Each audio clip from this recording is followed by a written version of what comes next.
Unani and Ayurveda hospital ఒకప్పుడు చార్మినార్ దగ్గర ఉండేది. రామారావు గారు వాటి యొక్క అవసరాలను గుర్తించి దాన్ని ఎర్రగడ్డకి షిఫ్ట్ చేశారు. దాంతోపాటు కాటేదాన్లో అన్ని ఆయుర్వేదానికి సంబంధించి ఔషధ లక్షణాలు ఉన్న చెట్లన్నింటినీ పెంచారు. ఇప్పుడు అవన్నీ పోయినాయి అనుకోండి, తీసేశారు. చెట్లు పెంచే శక్తి ఎవరికీ లేదు, దాన్ని రూపుమాపారు.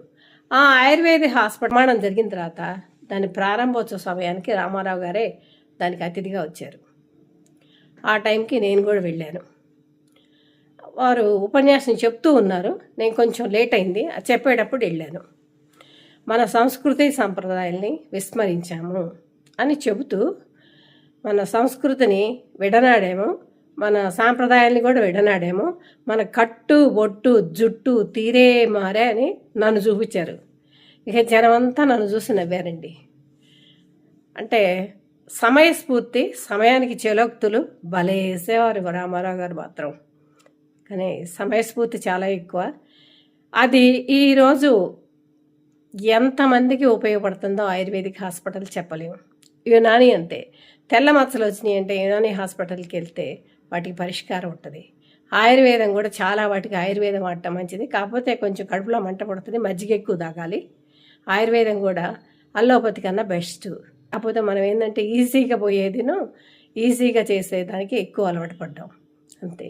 ఆయుర్వేద యునాని మన కోసం ఈ ప్రాంతంలో నిర్మాణం చేశారు. ఎర్రగడ్డ అందరికీ అందుబాటులో ఉంటుంది, చక్కగా వెళ్ళి చూపించుకోవచ్చు. ఒకసారి నాకు పొడి దగ్గు వస్తే చిన్న పౌడర్ కొంచెం ఇచ్చారండి అంతే. అలా నోట్లో ఒక్క డోస్ వేశారు, ఆ దగ్గు భలే తగ్గింది. ఇప్పుడు అలాంటి మందులు ఎన్ని సిరప్ బాటిల్స్ వాడినా మన దగ్గు మాత్రం తగ్గట్లేదు. బాటిల్స్ వాడిన వాళ్ళం వాడినట్టే. డ్రై కాఫ్కి డ్రై కాఫ్, వెట్ అంటే వెట్. శ్లేష్మం ఎందుకో ఎక్కువగా పేరుకుపోతుంది. వాతావరణాలు కూడా బాగా మారినాయి. వాటికి ప్రత్యామ్నాయ చికిత్స అంటే నేను ఆయుర్వేదం అని చెప్తాను. ఆయుర్వేదం మందులు వాడటం వదిలేస్తే చాలా వరకు ఉపశమనం ఉంటుంది, బాడీ తేలిగ్గా కూడా ఉంటుంది.